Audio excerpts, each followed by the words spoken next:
Nah, Australia ini sudah masuk bulan ini nih, pas masuk tahun kedua di Australia. Nah, sementara riset lagi jalan, bukan yang dari luar negeri kuliah yang hebat-hebat, tapi yang berangkat ke luar negeri kuliah yang hebat-hebat, karena mereka melalui proses seleksi orang-orang terpilih.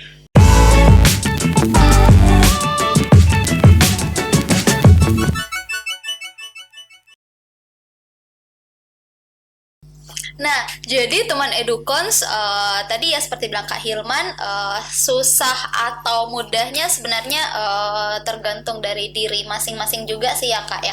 Nah, untuk sebelum memilih ke luar negeri atau sebelum memutuskan sekolah atau kuliah di luar negeri, apa sih yang harus dipersiapkan? Em, Banyak sih sebenarnya yang harus dipersiapkan ya, tapi kalau memang mau serius, itu persiapan yang paling awal mungkin saya bisa bilang kemampuan berbahasa asing sesuai dengan negara tujuan. Kalau ke Amerika tentunya bahasa Inggris, Australia bahasa Inggris. Mau ke Timur Tengah ya tentunya bahasa Arab mungkin yang paling dicari ya. Itu satu, kemampuan berbahasa Inggris. Nah ini nggak bisa instan, perlu waktu. Ya lebih bagus belajarnya itu pelan-pelan tapi konsisten daripada sekalian dalam sebulan mau ini maraton yang Kursus belajar kilat bahasa Inggris, gitu. kursus kilat. Itu nggak ada kursus kilat, yang ada adalah kursus yang sistematis, terancana dan terukur. Oke. Oke, itu persiapan yang paling utama sih itu. Kemudian profil diri. Nah, mempersiapkan berkas beasiswa itu sebenarnya berkasnya bukan persoalan ditulisnya kapan, tapi kita mempersiapkan profil dirinya sejak kapan.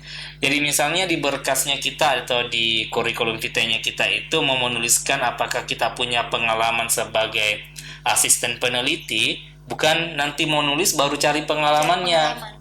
Tapi semenjak dari masuk kampus S1 itu sudah terlibat aktif dalam aktivitas penelitian. Jadi saya bisa bilang apa ya, kurikulum vitae saya itu untuk dikirim ke berkas untuk masuk seleksi beasiswa itu saya rancang pada semester awal sebenarnya. Jadi rancangan kurikulum vitae kita itu dibuat di semester awal meskipun nanti kita tulisnya di semester 7. Nah, jadi rancangannya, jadi kita memperkaya aktivitas dan setiap aktivitas itu usahakan minta buktinya, bukan minta amplopnya, ya. Jadi minta buktinya dalam bentuk apa ya, SK dari dosen. Jadi dosennya langsung bisa tanda tangan. Jadi dosen itu bisa menulis dan itu diterima di luar negeri. Jadi dosen langsung menulis, membuat pernyataan bahwa mahasiswa ini betul telah bersama saya mengikuti riset, proses publikasi, dan itu setiap satu agenda minta sebanyak-banyaknya surat seperti itu. Nah, itu nanti akan dibuat list ya di CV, memperbanyak. Nah, setelah itu bukan hanya itu ya, asisten, tapi juga perkaya diri dengan pengalaman-pengalaman bukan hanya dalam dunia kampus, tapi pengabdian-pengabdian masyarakat. Itu sangat-sangat bagus. Apalagi kalau kita bisa membentuk diri untuk aktivitas-aktivitas yang relevan dengan program S2 kita nanti. Karena banyak orang itu yang diterima di program S2 bukan karena apa S1-nya, tetapi dia sudah bekerja di bidang apa, atau dia punya pengalaman ini 2 tahun di bidang apa. Dan itu pengalaman kerja nggak mesti harus selesai kuliah dulu. Jadi misalnya dia semester 4 nih, tapi dia sudah masuk dunia broadcasting misalnya, atau dia sudah masuk di lembaga-lembaga sosial, NGO, beraktivitas di sana, itu bisa menjadi modal yang luar biasa, karena pengetahuan kan tidak mesti dari dunia kampus, bisa juga dari aktivitas berorganisasi di luar. Oke, menarik sekali. Nah, kalau tentang persiapan ke luar negeri, termasuk biaya Kak? Atau misalkan sebagian dari teman Edukons nih punya mimpi belajar di luar negeri, tapi ternyata terkendala di biaya. Oke. Nah, apakah kan solusi salah satunya beasiswa. Nah, tapi apakah orang yang tidak mampu sekalipun berpeluang untuk kuliah di luar negeri, entah melalui pengurusan beasiswanya, mungkin itu kan banyak sedikitnya Iya. mungkin pasti tetap butuh biaya ya. Nah itu gimana Kak? Oke, yang paling enak sih sebenarnya memang beasiswa. Iya, Beasiswa yang full ya. full. Full itu maksudnya full itu biaya hidup ditanggung, biaya kuliah ditanggung, semuanya asuransi ditanggung. Tapi karena ini enak dan nyaman, kuotanya kecil dan persaingannya luar biasa. Nah, contohnya saja kemarin waktu saya beasiswa Australia Awards Scholarship itu sekitar 6.000 aplikasi yang masuk. Wow. 6.000 aplikasi. Untuk program doktor hanya 35 yang diterima se-Indonesia. 6.000 yang Ya, daftar, 35 yang diterima. 35-an ya. Wow. Kalau bukan 35, 40 yang diterima. Jadi persaingannya ketat karena memang biayanya nggak banyak, ya terbatas tentunya. Yang mau banyak, ya begitulah, ya harus bersaing. Skema yang lainnya itu adalah ada beasiswa yang menanggung biaya kuliah tetapi tidak menanggung biaya hidup. Ini sering ada. Nah ini biasanya itu kampus yang menawarkan. Jadi bisa saja ketika apply ke satu kampus ya, kita suka program studinya di sana, tanyakan. Jadi jangan khawatir bertanya. Mereka itu sangat sudah terlatih mereka. Semua itu untuk menjawab pertanyaan-pertanyaan dengan cepat dan tepat. Nah, jadi jangan khawatir. Bertanya apakah program ini punya beasiswa untuk pembebasan uang SPP dan sebagainya. Biasanya itu mereka punya walaupun juga tidak banyak. Nah, ada juga kalau pengalaman dari beberapa teman saya itu yang keluar negeri tanpa beasiswa ada juga. Nah, jadi mereka daftar dulu. Nanti keluar keputusan, biasanya ada keputusan uang SPP-nya, mereka buat surat permohonan supaya biayanya itu diminta didiskon atau minta pengurangan. Jadi ada kejadian misalnya nih, ada teman itu kalau di luar negeri seperti Amerika kan ada istilahnya in-state sama out-state tuition fee. Nah, kalau yang in-state-nya itu berarti kan orang itu membayar biaya kuliahnya reguler untuk mahasiswa lokal atau domestik yang ada di situ. Biasanya itu nggak terlalu mahal. Nah, tapi kalau dia dikenakan biaya kuliah yang out state gitu atau internasional, itu bisa lipat 10 kali lipat. Nah, biasanya ada yang lebih, boleh nggak saya walaupun mahasiswa internasional, saya tetap bisa dapat potongan seperti mahasiswa domestik. Itu bisa saja dikasih. Yaitu beberapa skema. Nah, kalau itu kan tadi yang beasiswa ya Kak. Nah, kalau yang tanpa beasiswa tadi, mungkin bocoran kira-kira biaya hidup di sana, SPP-nya. Nah, itu gimana ya? Oke, SPP beragam, sangat beragam. Ya, mulai dari ratusan juta sampai ratusan juta. Gimana ya? Gimana? Jadi mereka biasanya skemanya itu per semester ya atau per tahun. Biasanya itu kalau per tahun bisa saja itu sekitar ya 50 sampai 100 juta, ada juga yang 130 juta, tergantung kampusnya juga. Beda-beda, sangat beragam. Yang jelasnya pasti jauh lebih mahal dari biaya kuliah di Indonesia. Nah, itu yang pertama. Kemudian tadi tentang apa lagi? Biaya hidup. Biaya hidup, oke. Biaya hidup juga itu beragam, tergantung kita tinggal di kota mana. Misalnya di Amerika, kebetulan saya di pusat kota besarnya Amerika di bagian timur ya, yang berdekatan dengan New York. Kemudian ada state-nya itu di New Jersey ya, saya tinggal di New Jersey. Itu lumayan juga ya biaya hidupnya, makanya kalau dirupiahkan itu kita butuh sekitar 25 juta per bulan. Per bulan. Ya, 25 juta per bulan untuk hidup. Itu sudah longgar itu. Ya, sudah bisa healing, liburan. Sudah bisa memanjakan diri. Sudah bisa memanjakan diri. Ini mau sekolah atau mau apa ya? Mau liburan ya? Jangan salah, kita kalau sekolah itu karena ya stres lah mungkin ya, tekanan akademik, tuntutan tugas dan sebagainya. Yang namanya hari Sabtu Ahad itu betul-betul harus dimanfaatkan untuk memanjakan diri.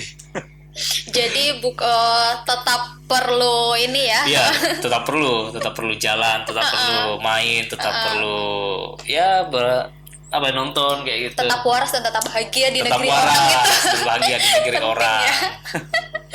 Nah, Kak, untuk mungkin terakhir nih, share ke teman edukons tips untuk bisa sukses dan bisa bertahan kuliah di luar negeri, supaya bukan hanya belajarnya saja, pulang bisa juga menjadi sesuatu yang bermanfaat tentunya. Oke, bagaimana sukses belajar di luar negeri? Dan bertahan. Bertahan. Sebenarnya kalau ada beasiswa sih gampang bertahannya, enak malah bertahannya ya. Jadi tidak masalah kalau masalah finansial bagi yang menerima beasiswa. Cuma memang tantangan akademik itu harus kita kelola ya dengan baik. Tantangan-tantangan hidup di sana juga bagaimana kita bisa pahami masyarakatnya, bersosialisasi dan sebagainya. Nah, satu, kalau di kampus sebenarnya kehidupan akademik yang penting ngikutin aturan-aturan akademik secara disiplin, pasti bisa lulus dengan baik. Ya, jadi ikutin aja aturannya, berproses, belajar. Itu satu. Kedua, kalau bisa jangan hanya puas dengan apa yang disuguhkan di kampus, tetapi juga cari nilai tambah selagi masih berada di luar negeri. Misalnya waktu itu saya sering ikut seminar-seminar yang lain, pelatihan-pelatihan yang lain untuk menambah pengetahuan saya di luar kewajiban menyelesaikan studi. Nah, itu. Jadi karena sukses dapat ijazah itu kan standar ya, standar. Tapi sukses dengan tambahan-tambahan yang lain, nah itu baru luar biasa. Bukan hanya pelatihan, bisa juga network ya, jaringan, pertemanan yang saya sampai sekarang bisa saja masih komunikasi dengan teman-teman yang ada di sana. Oke. Terus kehidupan yang lain ya. Tantangan bagi saya kalau orang muslim itu adalah bagaimana caranya mempertahankan kewajiban saya ya. Kewajiban yang ada di sana itu kan kalau saya muslim ya tentunya sholat 5 waktu, puasa, zakat ya, kalau perlu haji ya juga di sana. Iya, lebih mudah katanya beberapa teman ya, karena nggak pakai sistem kloter. Oh iya betul. Iya, langsung aja berangkat. Jadi ada beberapa hal ya mengenai itu yang tetap harus saya kelola dengan cerdas. Jadi selama di sana saya bergabung dengan teman-teman asosiasi Muslim di kampus, sehingga semua informasi-informasi ibadah, sholat dan sebagainya itu tetap bisa terfasilitasi dengan baik. Dan jangan khawatir ya, bagi yang khawatir mungkin bahwa bagaimana kalau di luar negeri, bagaimana sholatnya saya, bagaimana ini. Di luar negeri sekarang orang sudah sangat paham dengan kehidupan Muslim.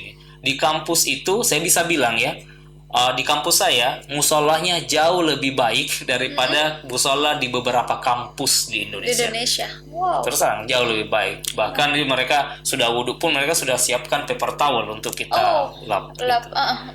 Sudah sistemnya canggih. Bagaimana sistem tempat wudhunya itu saya pernah foto, bersih, dibersihkan setiap hari. Jadi jangan khawatir mengenai toleransi antar agama. Ya, mereka sudah siapkan. Masjidnya besar di kampus. Apalagi ya, jadi itu kehidupan sosialnya. Kemudian, nah ini yang penting juga nih, bagaimana mengelola kesehatan mental selama di sana. Kita di sana kan bisa saja kalau nggak pandai-pandai mengelola mental kita, kesehatan mental kita bisa hidup terisolasi dari orang-orang sekitar. Makanya harus bisa melihat siapa-siapa saja nih orang-orang di sekitar saya nanti istilahnya hangoutnya dengan siapa. Itu perlu saya ngobrolnya dengan siapa, saya mainnya dengan siapa selain belajar ya, karena itu penting untuk kesehatan mental kita. Nah, jadi kita perlu untuk bagaimana caranya bertahan hidup, dan salah satu skill bertahan hidup yang terbawa sampai sekarang semenjak saya di Amerika, sekolah SMA sampai sekarang, itu adalah skill memasak. Ya, skill bertahan hidup. Jadi sampai sekarang ke bawah. Kalau saya lagi suntuk, lagi nggak enak karena terlalu stres belajar, itu saya pindah ke dapur masak. Kadang masak ayam panggang rosemary, bikin muffin, kayak Wow. gitu, bikin mie udon, Oke. macam-macam. Abis tag ini kita masak ya. Asal hanya lengkap. Oke, nanti disiapkan sama tim kreatif kita. Wah, jadinya nanti podcastnya podcast Masterchef nih. Iya, beralih ke MasterChef. Nah, oke, paling terakhir lagi nih Kak, tips untuk mencari beasiswa. Cari informasinya di mana dan Tips mencari beasiswa sebenarnya sih sangat gampang ya. Sekarang kan informasi tersebar dengan luas dan jadwal pendaftaran beasiswa itu cenderung teratur. oke. Jadi bisa saja kita dapat informasinya. Cuma persoalannya adalah ketika dapat infonya mau nggak daftar. Oh. Itu. Jadi langkah pertama berhasil beasiswa adalah daftar. Harus daftar Daftar dulu. Tapi berkasnya ini rahasia ya, pemeriksa berkas beasiswa yang langsung diberitahukan ke saya ya. Saya sudah diwawancarai oleh 4 penyelenggara beasiswa ya, jadi LPDP pernah, Fulbright pernah, Bank Dunia, saya pernah lolos Bank Dunia juga, beasiswa Bank Dunia, kemudian Fulbright, AAS itu, dan semua punya statement yang sama kurang lebih. Mereka bilang kami tahu berkas yang disiapkan semalaman lalu dikirim. Oh, Nah itu berkas harusnya kapan? Kalau yang Fulbright kemarin mereka bilang paling tidak berkasmu itu mulai direncanakan ditulis 6 bulan sebelum disubmit. Kenapa 6 bulan sebelum disubmit? Karena di bulan pertama mungkin sudah jadi, kirimlah ke orang yang pernah lulus beasiswa, minta feedback. Tapi kejadiannya kan banyak tuh yang punya berkas beasiswa disembunyi, nggak mau ketahuan kalau apply ya. Padahal itu kurang kurang bisa membuat mereka berhasil. Saya alhamdulillah ada beberapa teman-teman yang saya bantu juga kasih feedback dan akhirnya lulus beasiswanya. Jadi mereka mengirimkan ke saya minta tolong diberikan feedback. Karena kadang-kadang yang kita tulis kita anggap sudah bagus tapi belum tentu dari sisi orang lain. Barangkali ada hal yang terluput. Nah inilah yang memperbesar kemungkinan kita untuk berhasil lulus beasiswa. Semakin banyak kita mendapatkan feedback secara terstruktur dari orang-orang yang berpengalaman lulus beasiswa, itu akan sangat-sangat membantu kita. oke. Berarti nanti Kak Hilman siap ya kasih feedback kalau saya mau apply S3 luar negeri. Oh, boleh. Saya kasih feedback yang banyak ya. Oke, siap. Oke, terima kasih Sama-sama. sekali Kak Hilman sudah berbagi bersama teman Edukons jauh-jauh dari Australia. Kapan kembali ke Australia nih Kak? Nggak tahu nih, karena kan masih harus penelitian di sini, jadi kemungkinan butuh waktu beberapa bulan. Ini bolak-balik jadinya mungkin. Oke. Harus ngumpulin data di Australia, ngumpulin data di Indonesia, kemudian melakukan analisis, konsultasi, dan mudah-mudahan segera bisa selesai. Amin. Mohon Teman doanya. Edukons, doakan Kak Hilman segera menjadi apa sih titelnya nanti Kak Hilman? PhD. PhD. Semoga sukses studinya Kak, semoga sukses Amin, untuk amin. penyelesaiannya segera dan dimudahkan segalanya. Oke, terima kasih teman Edukons. Jangan lupa share, komen, dan subscribe. Dadah.